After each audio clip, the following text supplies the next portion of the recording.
Welcome to the Plain Talk Podcast. I'm your host, Rob Port. Later in the program, I'm going to be interviewing State Senator Nicole Pullman. She's a Republican from Bismarck, about an interesting piece of legislation. It's not a major change to state law, but I think it's gotten some attention because it touches a nerve that we're all struggling with a little bit, which is essentially the role of social media in our lives, and particularly in the lives of our children, and in particular in the way that schools handle social media. Now, what Senator Pullman's bill would do is it would amend current state law, which addresses bullying legislation in our schools. You'll remember probably a few years ago that was a very hot topic.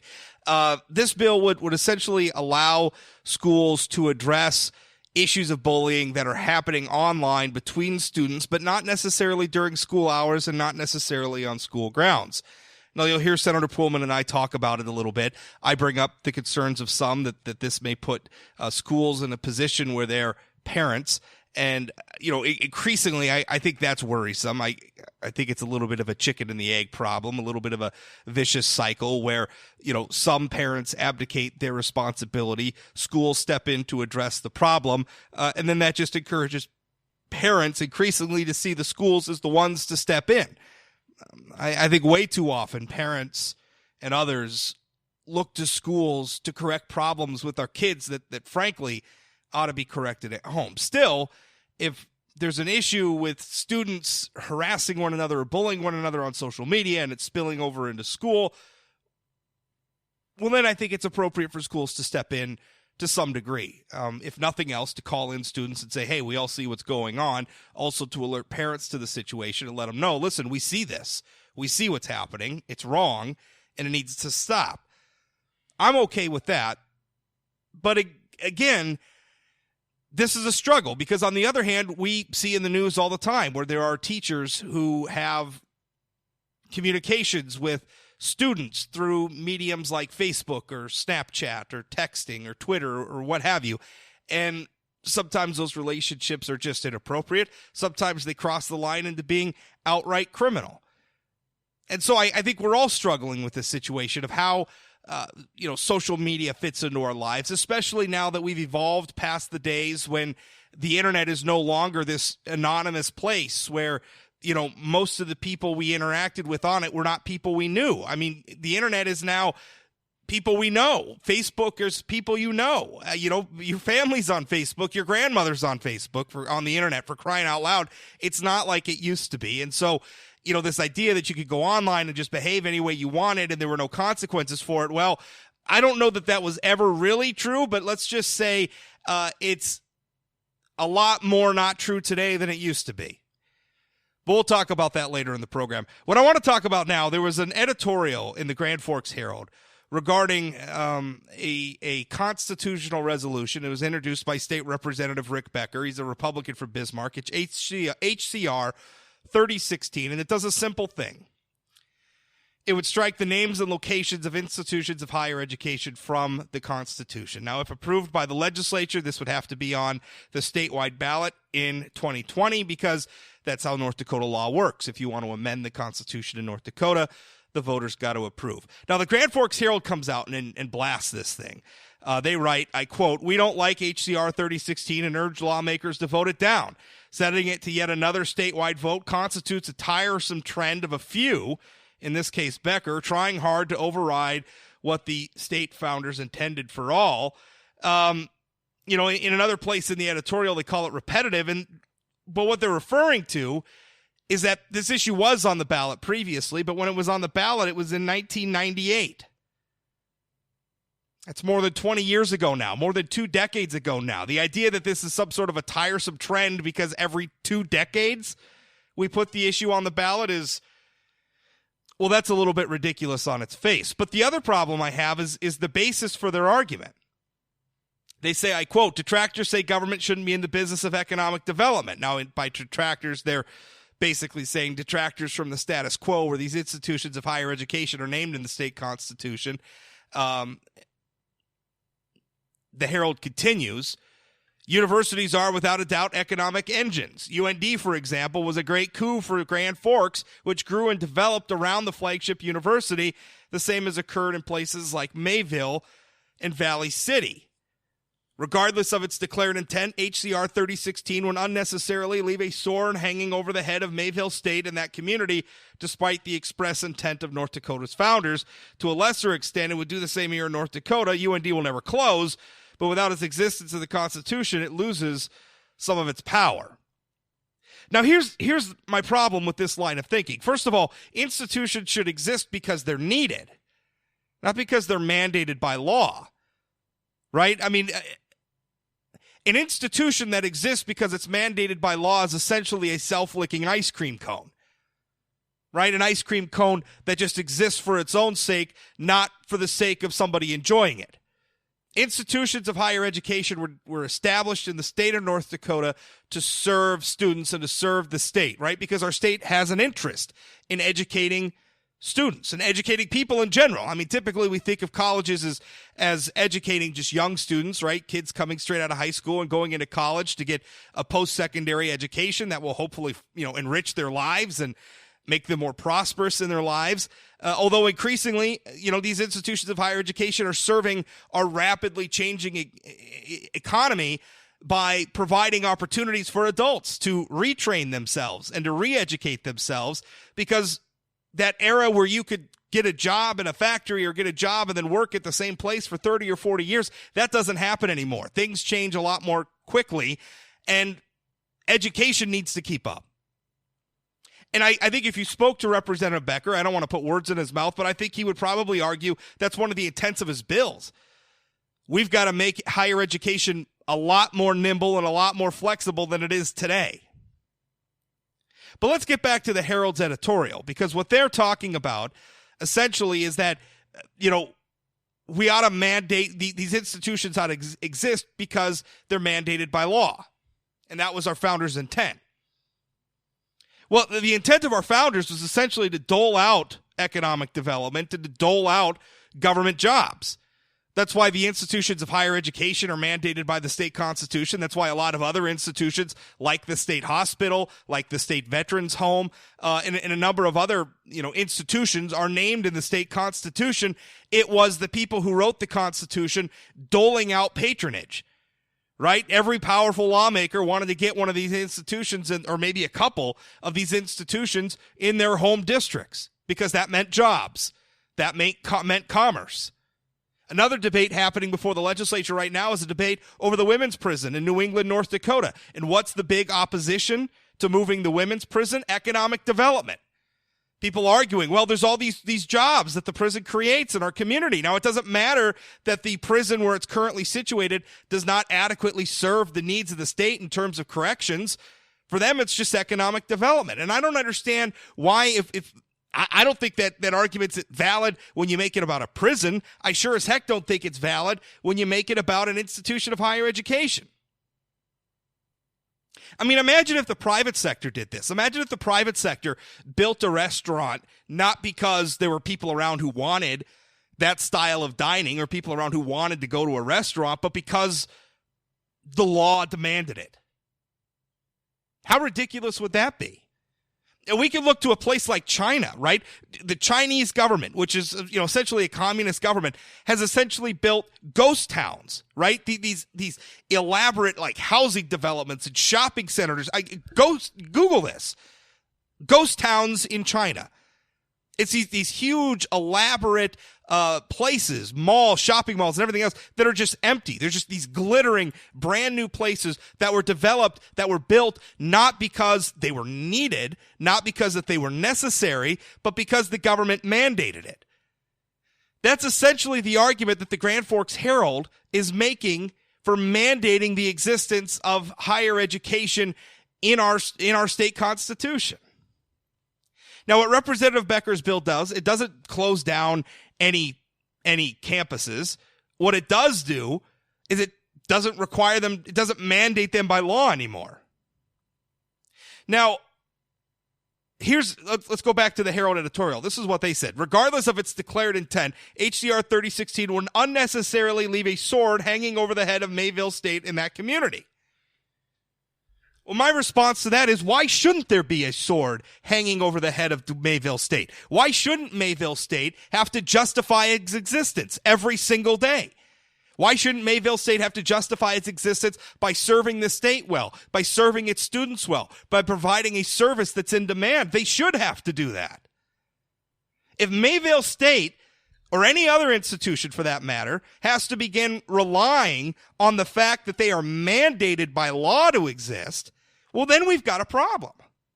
Going back to our private sector example, it's like a restaurant saying, well, people don't like our food, and people don't like our service, and people don't like our prices, and people don't like our ambiance or atmosphere or location or anything else we got going for us. But none of that really matters because the law says we must exist, and thus we must exist. It's absurd. It's a crazy way of doing things. Why on earth would we want to do it that way? This argument that the Grand Forks Herald is making is essentially saying we need to protect the institutions of higher education from accountability.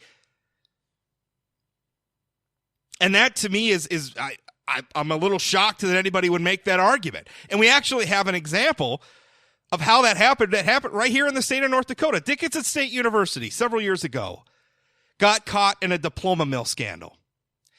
The Dickinson State University got caught essentially handing out fake diplomas to students. And sometimes, apparently, it sure seemed like they were just, the students weren't even real. Like the diplomas were, the students were fake too. And part of the reason why they did this is they were trying to inflate their enrollment, right? Because they were so worried they didn't have enough enrollment, so they were trying to inflate their enrollment. And so they got in and they essentially committed fraud. Now, if Dickinson State University weren't mandated to exist by the state constitution, they probably would have closed. And that probably is what should have happened. But because they're mandated to exist by law, the university trudges on. And there was very little accountability for anybody involved in it. Nobody, despite the fact that hundreds of diplomas were issued fraudulently, a massive fraud perpetrated on the taxpayers of North Dakota, not to mention some of the students and others, a massive, massive fraud. Not one person was indicted, not one person was prosecuted, not one person was convicted of anything. That's the situation we're trying to promote. Again, institutions of higher education should exist because they're needed, not because the law says they must exist. That's it for this rant. My interview with Senator Nicole Poolman next.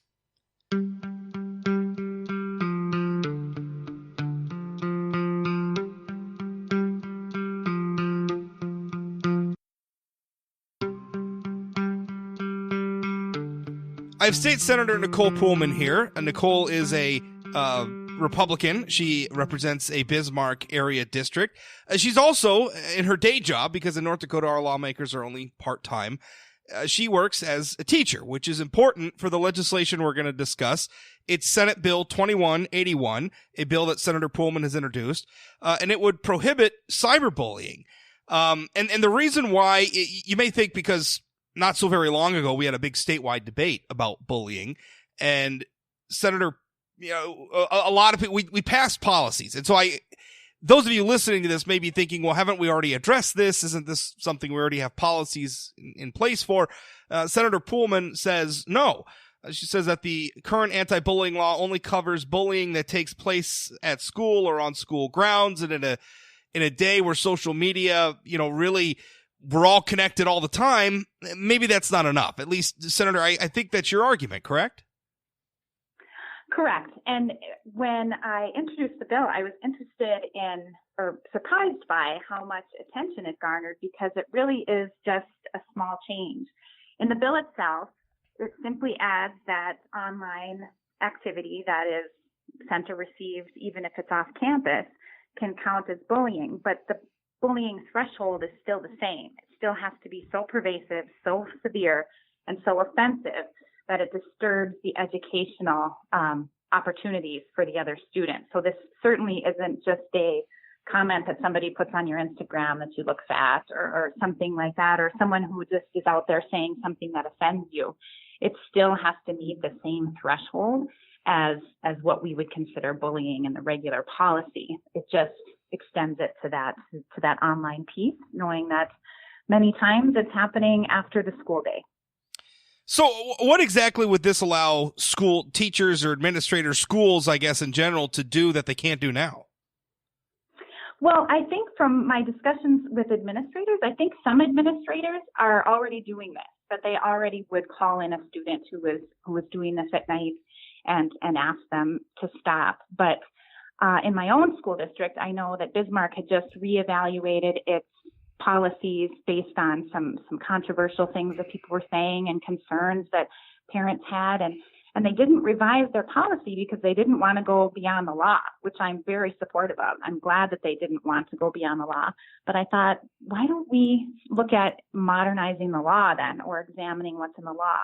And as I spoke to different student groups, I would pass out the law and kind of explain to them what it said, and everyone from, Students at Century to the student cabinet that Superintendent Basler has, they all said, well, that's all fine and dandy, but that's really not how it happens anymore. It's not, we aren't living in a world where kids are, the big kid is beating up a student for his lunch money on the playground anymore. Most of it is taking place online. So I just thought that putting that little piece in was a good idea, just to make sure that students knew that would count as well.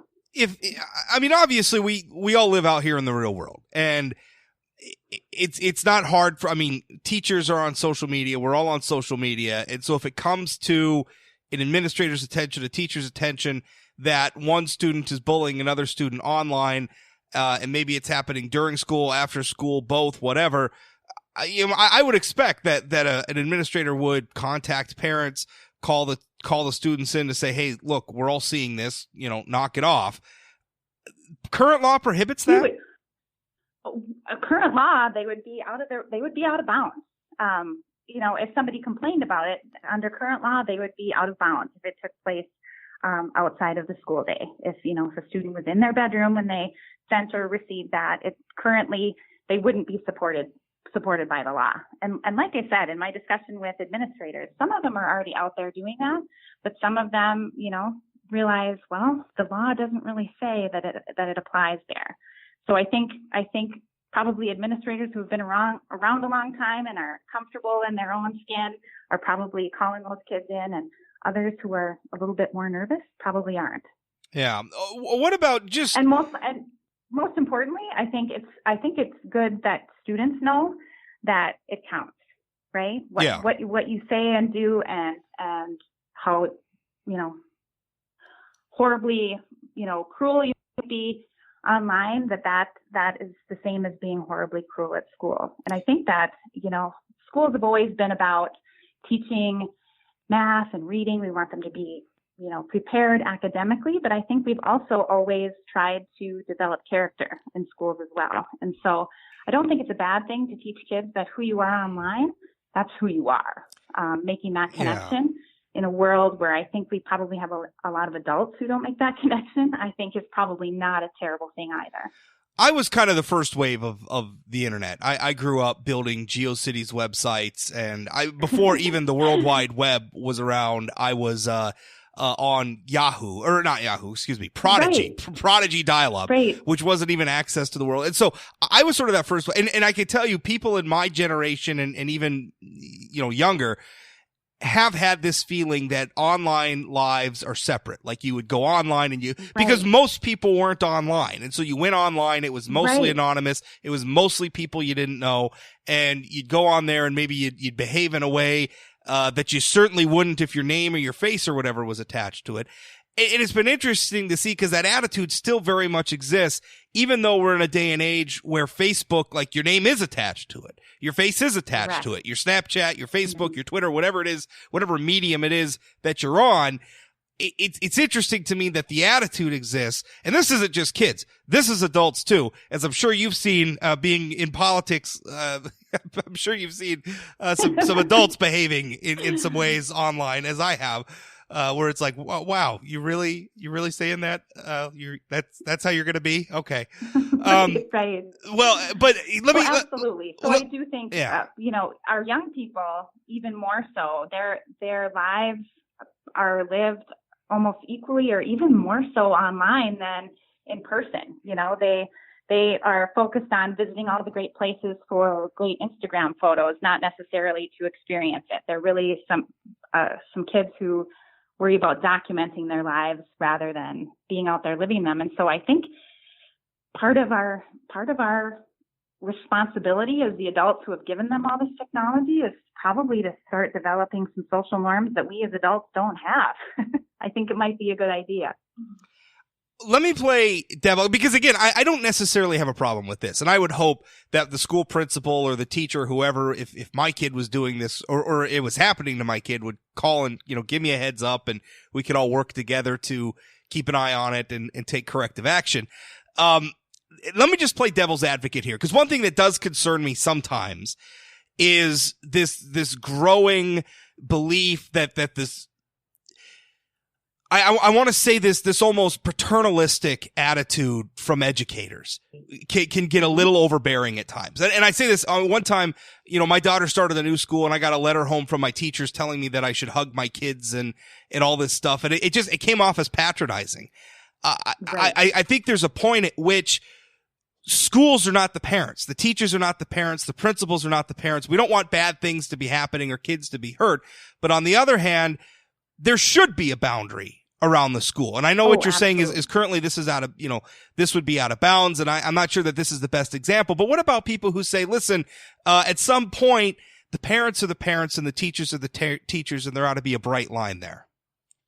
I completely agree. And as a teacher, I can tell you that over the past 20 years in education, it's been very frustrating to watch public schools take on more and more ideas or responsibilities that I really do believe should be parents' responsibilities. There's a lot of discussion about, well, we need financial education because kids need to know how to balance a checkbook. Well, that's nice, but shouldn't their parents be teaching them that? Or shouldn't their parents be teaching them how to change a tire? Shouldn't their parents be teaching them how to do these things? So I totally agree on that point, that in many ways we have gone too far in terms of what we expect public education to do or what public education desires to do. But in this case, like I said, I made sure that the threshold on this bill had to meet the same threshold as the other bullying. And so it has to be so pervasive, so substantial, so offensive that a kid can't come to school or a kid can't function or can't learn.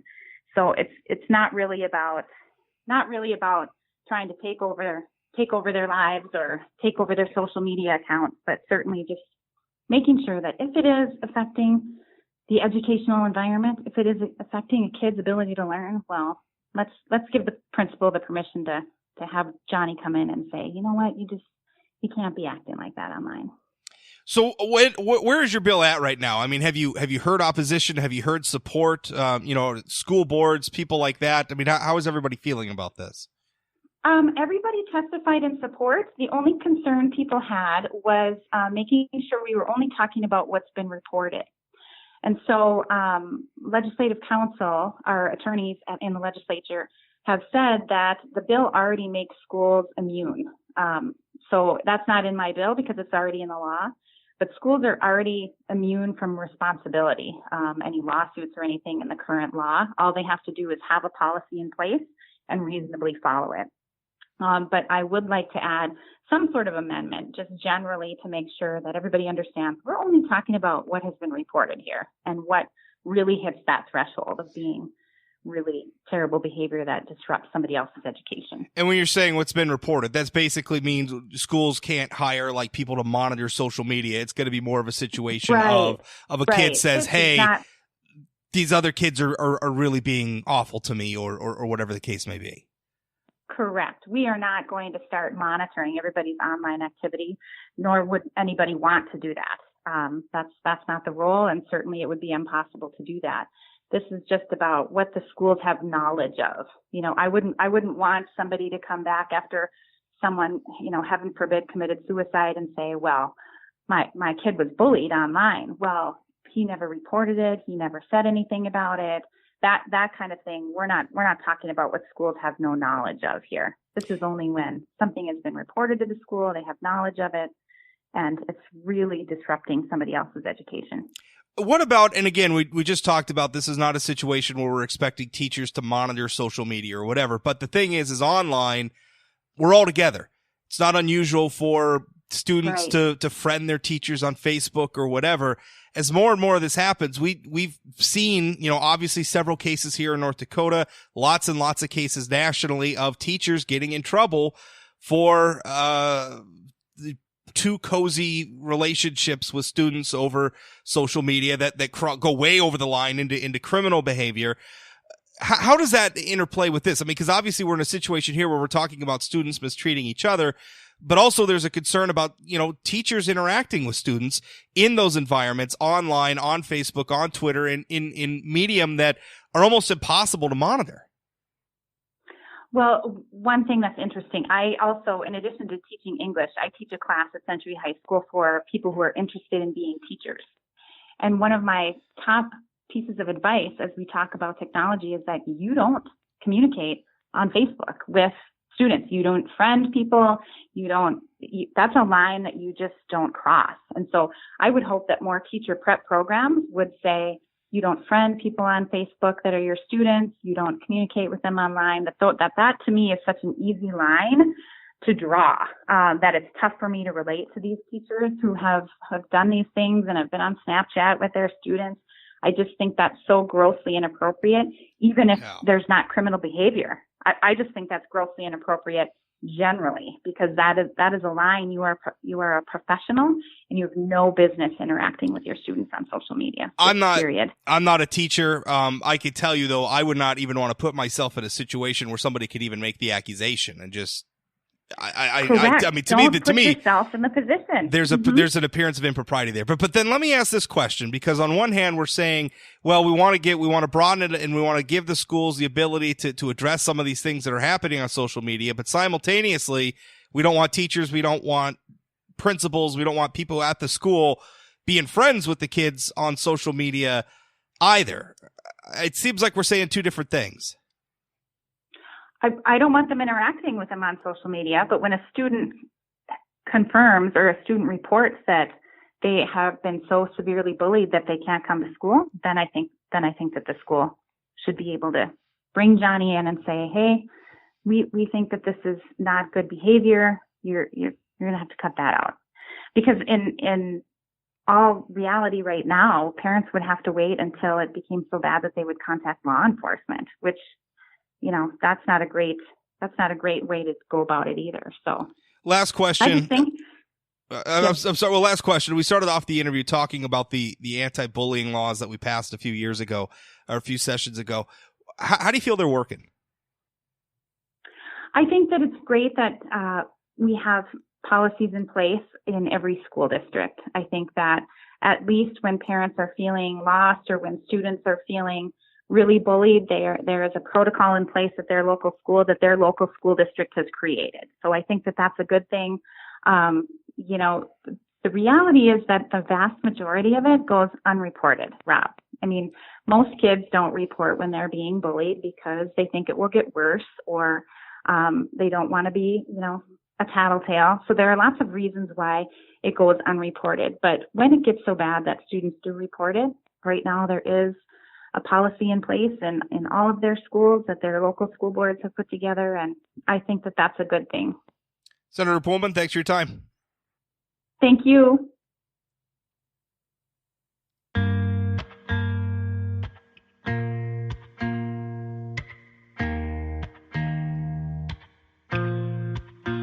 The sad music means this episode of Plain Talk is over. But don't worry, new episodes come out every weekday morning, right away in the morning, so you can listen during your morning routine, or really anytime you want. Remember, you could subscribe to have the podcast sent to your devices via Apple Podcasts, Google Play, Google Podcasts, Pocket Cast. The RSS feed's available at sayanythingblog.com. Click the Plain Talk Podcast link at the top. Or new episodes are published on sayanythingblog.com. You can certainly listen to them there. Or if you follow me on social media, you can follow me on Twitter at Rob Port. You can find me on Facebook. Just search for me. Say Anything Blog is on Facebook and Twitter as well. Very easy to track down. If you have any problems or any feedback on the show, email me, Rob at sayanythingblog.com. Also, an announcement. Starting this week, both Congressman Kelly Armstrong and Senator Kevin Kramer are going to be making weekly appearances on this show. And as I did previously when I had a live talk radio show on WDAY, what we did is with Congressman Kramer, and then Congressman Kramer, Kelly Armstrong wasn't yet in Congress. What we did is essentially it was open phones. We took questions. I'd like to replicate that on the podcast. So if you have questions for those gentlemen, they're going to be on every week. Email the questions to me. Again, rob@sayanythingblog.com. I'll keep them. I will ask them, and it'll be just another way to interact with them, which I think is a very good thing. Thanks for listening. We'll talk again.